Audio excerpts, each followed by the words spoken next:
Hey, everybody, welcome to the Addiction Unlimited podcast, where you get to learn everything you want to know about addiction and recovery. I'm your host, Angela Pugh, co-founder of Kansas City Recovery, life coach, and recovering alcoholic. To learn more about me, you can listen to episode 0 on your podcast app or find us on the web at addictionunlimited.com. Hello, my friend. You are all familiar with the concept. You see it in movies, all over television. We read it in all the books. Someone's life is spiraling out of control. They're getting DUIs, getting arrested, getting fired, going to prison. And when they're at their all-time low, they land at their rock bottom moment and decide they have to change their lives. The problem with this picture of addiction and rock bottom is it doesn't leave space for all of you that haven't had any of those consequences. It doesn't give you, the high functioning person, an opportunity to see yourself and see how you fit in sobriety and what your path might look like. And to be clear, not everyone destroys their lives before getting sober. You can be living a life with a nice roof over your head, a job, relationship, kids, drinking a latte and working out every day, and still have a substance problem. You may even relate to my situation where I was a little bit of both. I had some tragic moments that definitely got my attention. But the truth is, I was totally high functioning. I made plenty of money. I lived in a beautiful home. I had an expensive car and a Louis Vuitton handbag. And none of those things had any impact on my drinking problem. It did allow me to avoid the seriousness of my problem and continue putting off taking action a little bit longer.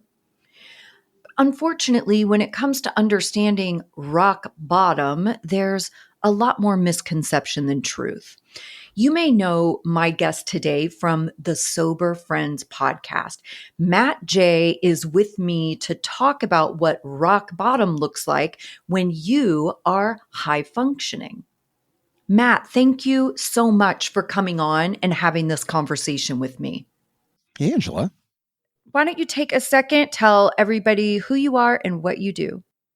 My name is Matt J. You can call me Matt Jur. I try and stay as anonymous as possible, but in this world, if you want to have a successful podcast, you kind of have to be out there. So I'm the host of the Sober Friends podcast. What we do is just share experience, strength, and hope, kind of like a meeting in your pocket. That was the whole purpose of doing it. Been doing it since November of 2020. You can find us anywhere. Okay, so let's talk about high functioning, rock bottom, low bottom.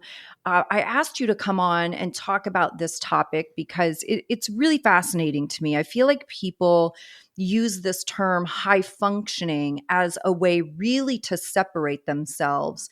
People have this view that rock bottom is an event, right? It's something that happens when really rock bottom is internal. Rock bottom is just the very moment that you go in your head, oh my God, I cannot live like this anymore. Something has got to change. And rock bottom doesn't have anything to do with how high functioning you are. You know, if you're super high functioning, you're not losing all of your things, then maybe you're able to maintain a little bit longer. But that doesn't mean internally you're not in a terrible place and really unhappy and miserable. It's funny you said this. There's a certain politician who recently is in law trouble who mentioned that they can't be an alcoholic because they were so effective when they were in elected office.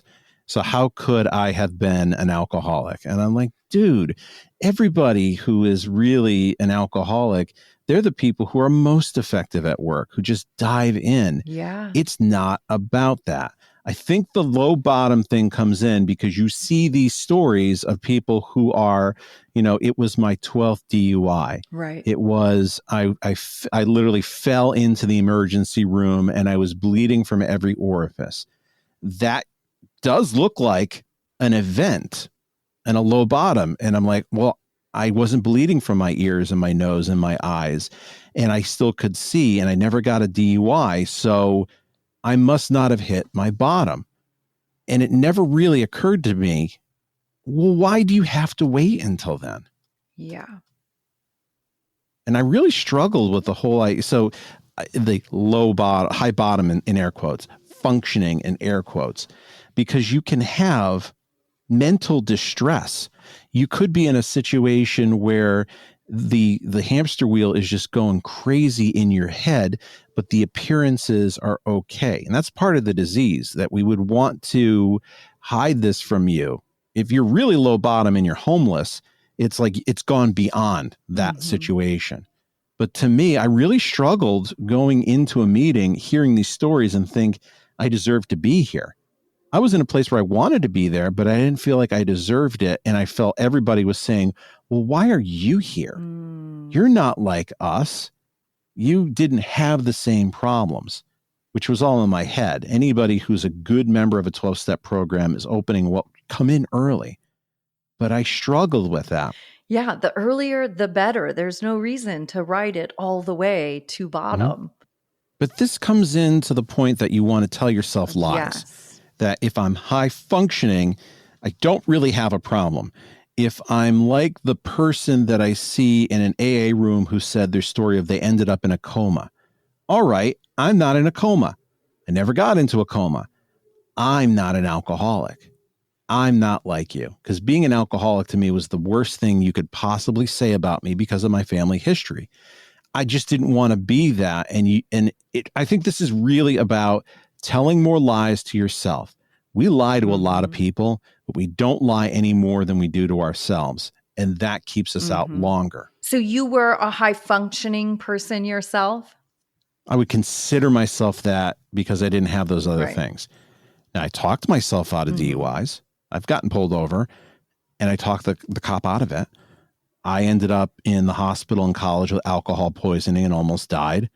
Those aren't really high bottom moments. Those are pretty low bottom moments, but you kind of talk your way out and you address it. So I'd consider myself more high bottom because I kept a job. I didn't have the low bottom things. I didn't end up in the hospital. I didn't get sick. I didn't get the DUI. And I really wanted somebody to tell me to stop so it would take the decision out. I really just identify when you said that because I'm like, damn it. I wish somebody could have taken the decision, but that was not my path. I always questioned my drinking. I just felt that maybe I was catching this early because I had all those things, the job, the wife, my wife wasn't leaving me. I had the kids, I had the job, I had the house. Things in my life were better than they were for my parents who had their own drinking problems. So how could I have that? And I just kind of learned that my bottom was realizing that I had the problem, accepting it and realizing I got to do something about it. Because we go back to saying I'm an alcoholic is the worst thing that you could possibly say. And if I accept it, now I got to do something about it. Because the second worst thing is realizing I have a problem, but then continuing to drink. That just wasn't going to happen. I've got plenty of stories that will then tell once your brain clears up. I wasn't as high functioning as I thought I was. I don't think anybody is. Because it is just the outside stuff, right? I was very high functioning in appearance. You know, I lived in a beautiful place. I made money. I didn't lose my job. I had the car. I had all the things, right? So for outward appearances, I was very high functioning. But inside, which is my whole point of all of this, inside, it was a very different story. There was no high functioning on the inside. I was so sad and broken and horrified and humiliated. And yeah, it was terrible. That none of those words are high functioning. The whole feeling of going somewhere in a social situation and seeing alcohol and trying to make a decision, should I drink, should I not drink? And if I do drink, how many can I drink? And I'm driving, so do I need to drink slowly? Do I want to choose something low alcohol? Because I found out that Guinness is a very low alcohol beer, but it has a lot of flavor. So it feels like you're drinking something heavy, even though you're not. And if I have that, maybe I can have a third. And I'm looking at my phone and there's an app that tells you your blood alcohol content based on your weight, based on what you're drinking, based on the time. And I can calculate all this stuff out. Now, if you're a normal drinker listening to this, your head probably exploded because who talks like that? Who thinks But like if that? you're nodding your head, I do. yes, because If you're nodding you your head, understand all of those things, then you're in the right place. if you were there and saying a BAC app, I never thought about that I can plan out my drinking so it's safe that's a good idea. If you thought any of that was a good idea, you need to ask yourself some I didn't questions. have BAC apps when I got sober, or certainly when I was drinking. I didn't have any of the cool stuff you guys have now. I don't think I had the phone maybe at the time, but I would go on the computer ahead of Mm, time and look at it and get an idea of if I'm going out, what right. can I drink? Or if I'm not, I'm going to be uncomfortable. Or if I have one, I'm going to want two, but I really want a third. And what am I going to do? And all of this was going on. And I was a speaker at a meeting early on. It was at a meeting in West Hartford, Connecticut. If you know West Hartford, Connecticut, it's pretty bougie. It is, it's nice. There's some money there. And some woman comes up to me with her Prada bag and her very expensive coat. And she is just put together, this woman, probably in her mid 40s, maybe early 50s at the time. And she walks up and she's like, "Dear God, the suffering you must have had." And I'm thinking about, what are you talking about? I didn't talk about that at all. She goes, "No, you didn't, but I could hear it in your mental anguish. That must have been terrible." And that was the first time I thought about that. I'm like, oh my God, I maybe I am less high functioning than I thought, because she's right.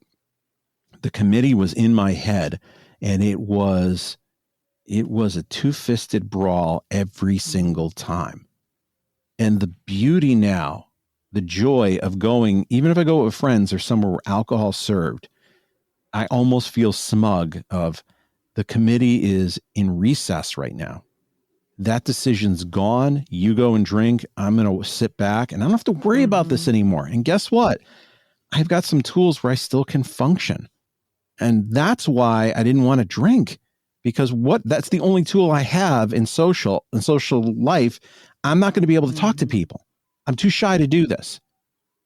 And it turned out, no, I had to remove the alcohol to find the ability to communicate with others. Did you feel like part of the struggle of getting sober was because you were high functioning in the other areas of your life? Like, I feel like it's hard. You can sit back and you're like, okay, I have it together in all these other, like, I'm successful in my relationship. I'm successful in my job. I'm providing for my family.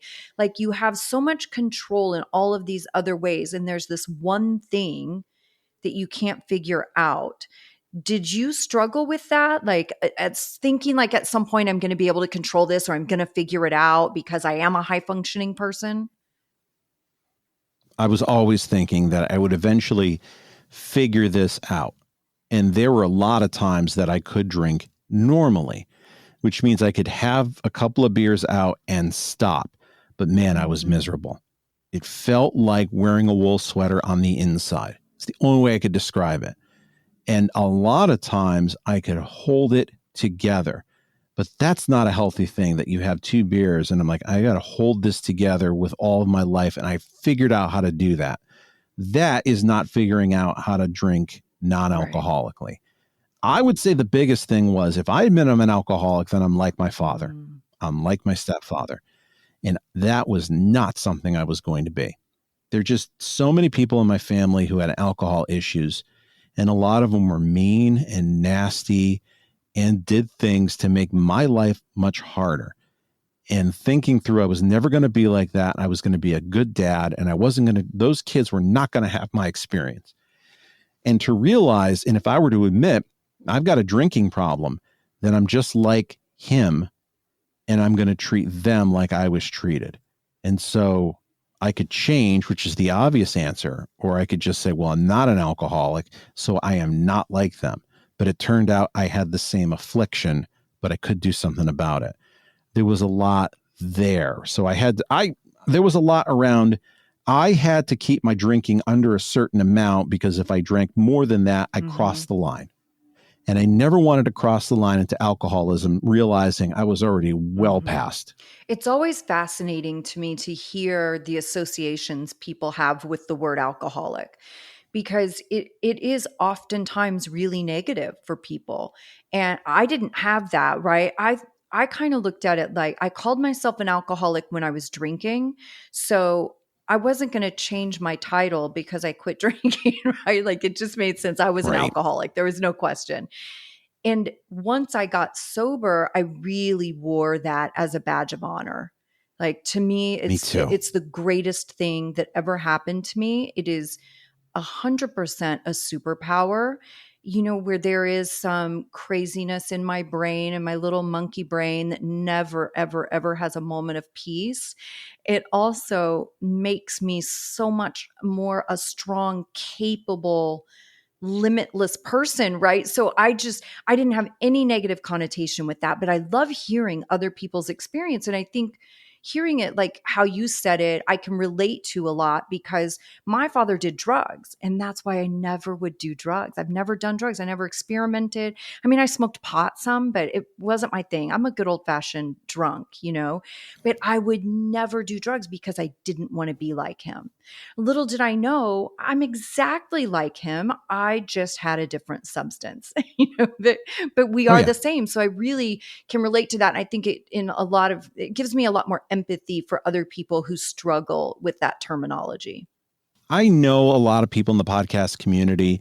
So it's like I have this two different crews. I have my 12-step crew I see in person.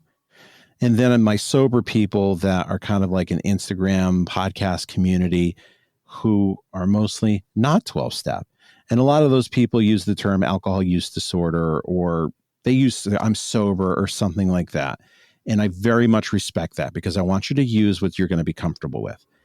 I love that big fiery term Yeah, me alcoholic. too. Fiery, it is that term that you walk into the saloon in the old west and immediately I'm fighting and there's chairs coming out, because every time I hear it, it reminds me of what I really am.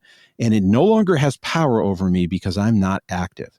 I can say I'm an alcoholic and I can hear it, and it reminds me of who I am deep inside, but I'm not going to let that define me, and I have overcome it for today. If I don't keep doing these things, that will become a very dirty thing, and that fight will start again inside me. And I like to take credit. Like there are step work things that I've like paying old bills.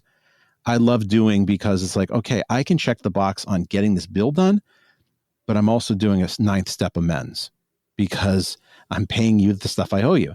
Every time I say I'm an alcoholic, I'm checking off the box step Right. one. Every single, I'm doing step work. I called myself an alcoholic. Multitasking. Multitasking. I love the same spiciness of AA too. Like I loved from day one when people like, do you want to drink? I'd be like, no, I don't drink. And they're like, oh, ever? You don't drink ever? Like not even one? And I'm like, no, I'm sober, like AA sober. And I love the power of that statement. And some people get scared a little bit like, oh, okay. But I think it really signifies that for me, my association is it really signifies that I have fought the battle of a lifetime and I'm Mm-hmm. overcoming it, right? Again, just like you said, as long as I remain diligent in doing the things that keep me well, then I get to continue to be the victor in this battle. And you can be an example for somebody else. That is where I am. I have to tell you, I needed a meeting on Monday and I couldn't go. It is very rare that I'm like, I need to go to a meeting. But it is now about, I'm going to a meeting so somebody else can have a meeting. And I get a thrill from being an example to somebody else. And I'm constantly thinking about, don't be a jerk, because you could turn somebody off and they may start drinking again. So I get a thrill out of being a really good example for somebody else, even if it means I've got to be vulnerable in a real way. Mhm. That is one of those things that keeps me sober now, just being the Yeah, for example. sure. What was your biggest challenge like in your first year sober? What was the hardest thing for you?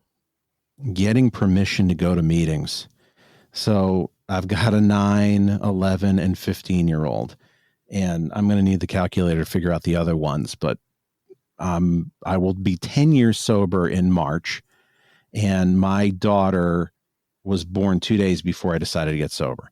So if I'm going to these meetings, I'm leaving my wife alone with a newborn and a 2-year-old and I don't know, a 4-year-old at the time. He was in kindergarten. And she didn't really like me leaving to go hang out with my friends. Okay, I've gotten sober, but you should have not been drinking anyway. Why do you need to go to these meetings? And 3 months in, she said, when are you going to stop doing this? When does it get to the point where you stop? And I'm like, I am screwed. And so there was a lot of resistance to me leaving. And I think that was about a 2-year thing.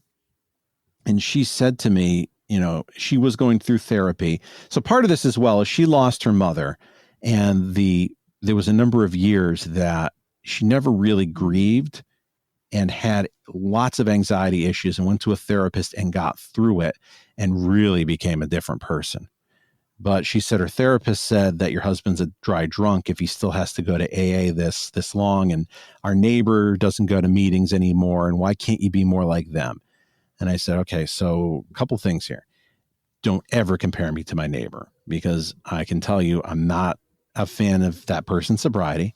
And second of all, your therapist has got this wrong. You have to keep treating this. So we made a deal that I would go back to therapy, but I would have to go to a therapist who handled drug and alcohol addiction, which I did. And that gave me the permission. And it was sort of like that pivot point where she got it. And now I don't get crap for going to meetings. If anything, I get her saying, no, you really need to go to a meeting. Yes. Have you thought about going to a meeting? Have you thought about calling somebody? So, but that lack of support at home was the biggest obstacle. And I was impatient. And the people who I admired said, we dealt with it too. It will go away. You just got to be patient. It has to be so hard for the people around us, certainly partners, because it's like when you're drinking, it's all about you and your drama and chaos and them trying to hold it together and pick up the pieces and dealing with all the fallout. And then when you get sober, it's all about you and staying sober and all the things that you have to do to stay well and healthy and all those things. And it is so challenging in so many ways to be a person around us. you know? Well, it changes the dynamics on the Yeah. relationship. Even if the relationship is not good because of alcohol, the devil I know is better than the devil I don't. So I've gotten used to what my place in the family is and the things that I do. And I know how to get around dad when he gets drunk or belligerent or embarrassing, but that's the known. Now that he's not drinking, there are things that maybe he wants to pull back on there are duties that maybe he wants to take on. And that upsets the family dynamic. Well, I'm used to him being shy and introverted and not talking to people. And now he's out of the house 1 hour a night every night. And I have learned how to live a certain way, even if it's not conducive to happiness. And that's challenged. So everybody's role gets challenged when the person stops drinking and is getting healthy. It's changed. Nobody likes change. Was it a struggle for your wife too, that high functioning piece? Like, was it hard for her because you're a high functioning person, right? You're working, you're providing, you're fathering, you're doing the things.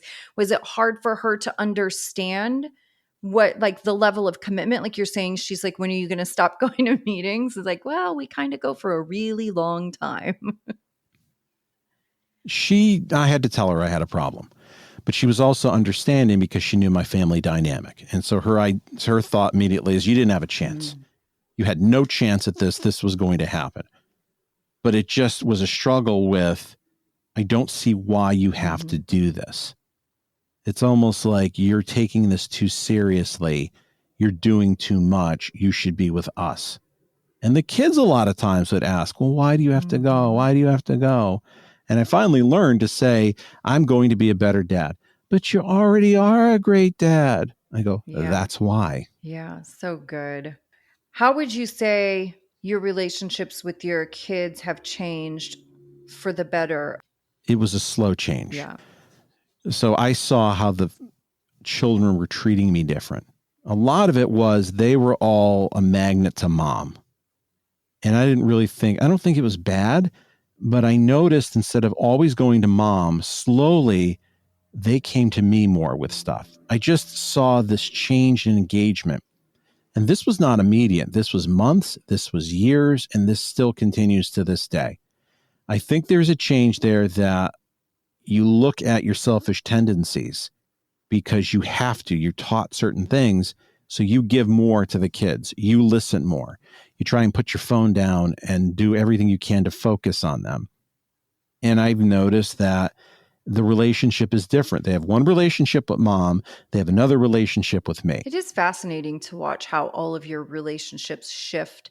And I think earning the trust back from people for me was just because I was going to meetings, right?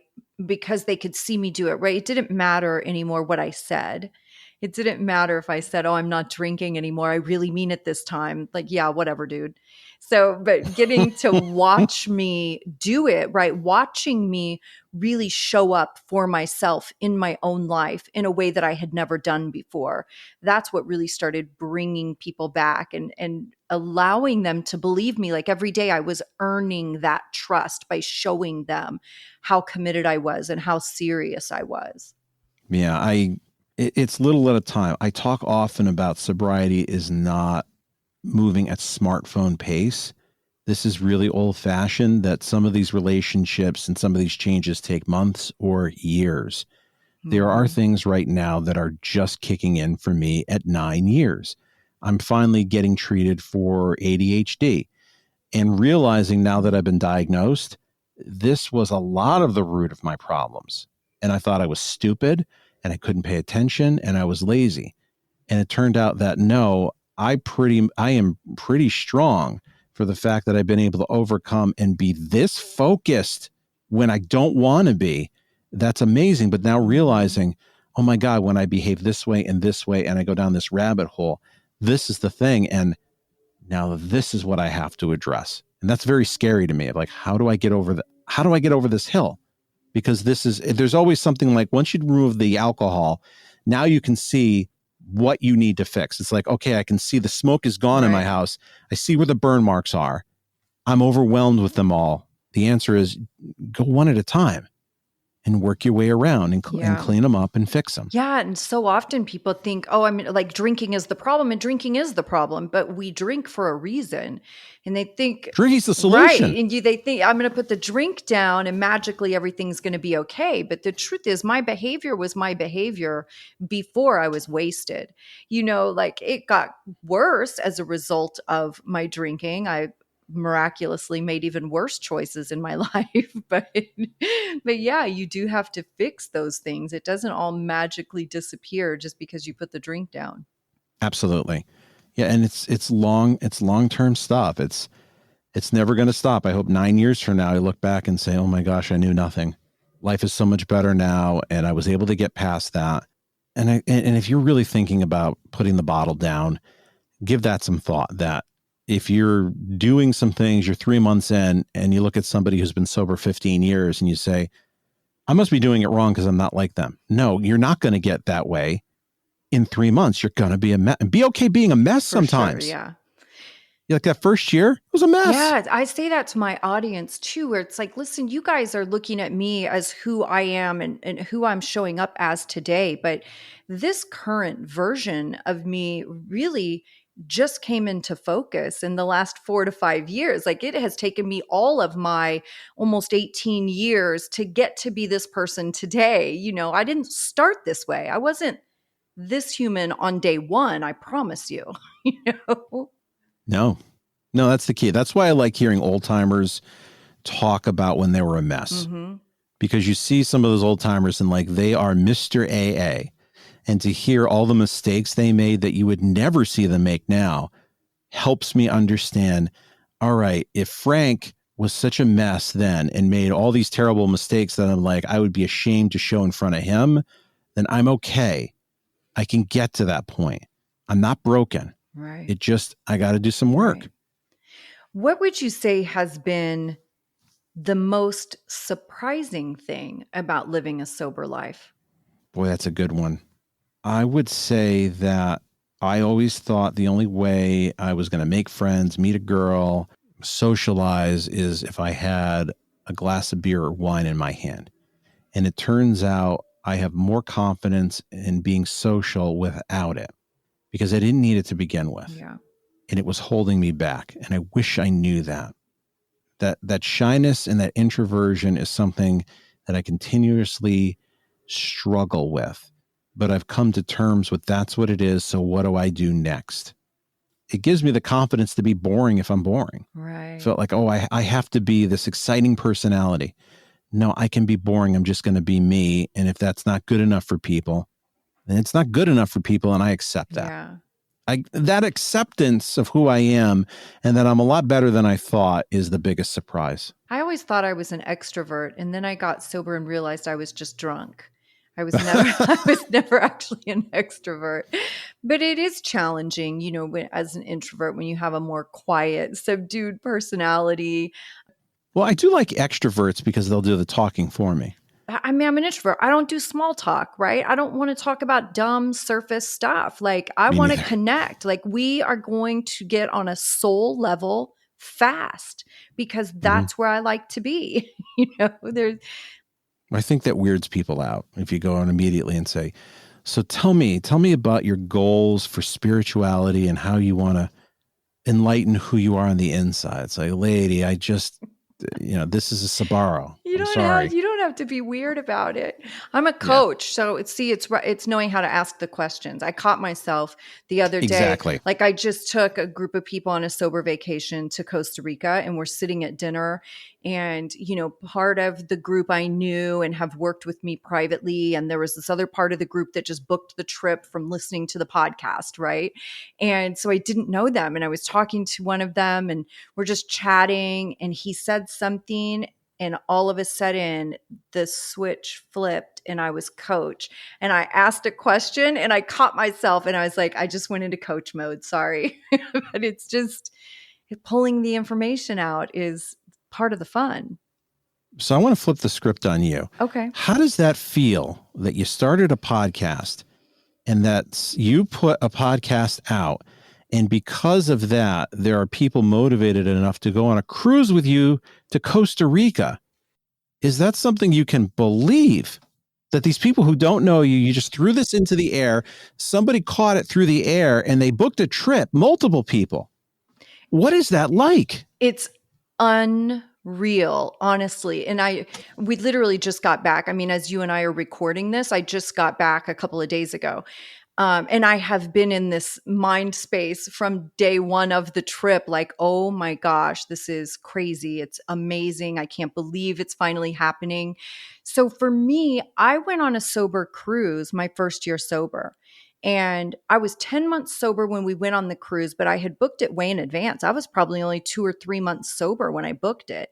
Like, I knew I wasn't drinking, right? I was all in. So that cruise was one of the greatest experiences of my life. And I went by myself, and there were just all these other sober people. And of course, you know how we are. We just connect and we just love each other. And it's the most amazing connection you will ever have. And it was life-changing. And so I always knew that it was something that I wanted to do because a lot of people don't even know that's an option. And vacations are a huge trigger for drinking people.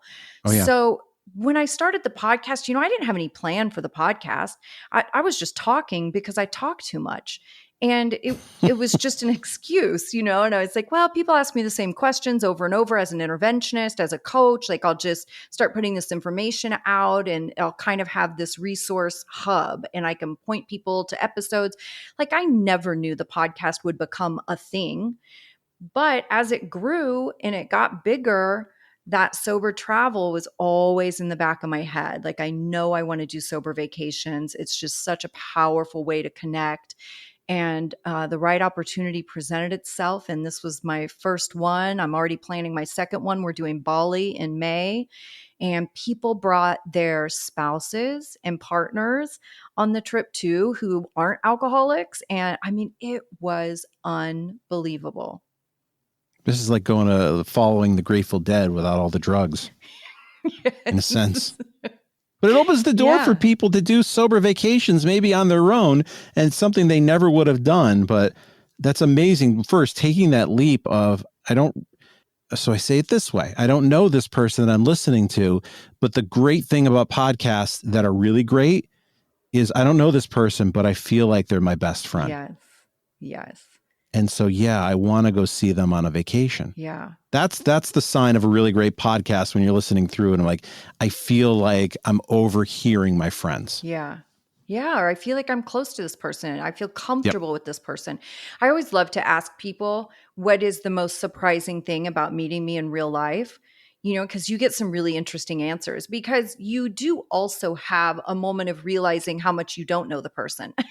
Like all of a sudden we've all flown to Costa Rica to be on this trip together and you go, oh, wow, I don't actually know this person.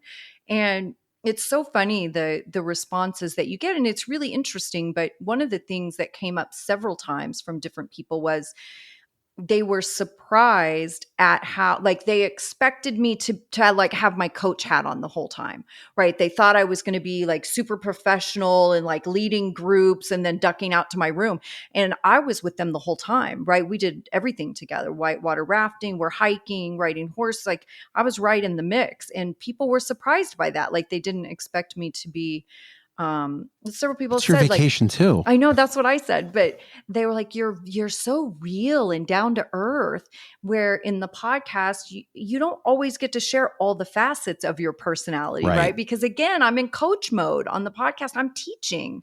So it was really fun to allow people to see the other pieces of me also. And the fact that they enjoyed it. It was incredible. It was one of the greatest experiences of my life for sure.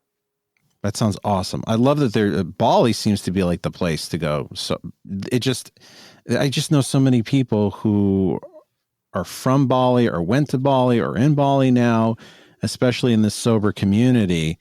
That just seems to be like the bullseye area. It's such a big spiritual place, and I'm the same as you. I have so many friends that have been going to Bali over the last few years. Like I feel like I've just been hearing about it nonstop.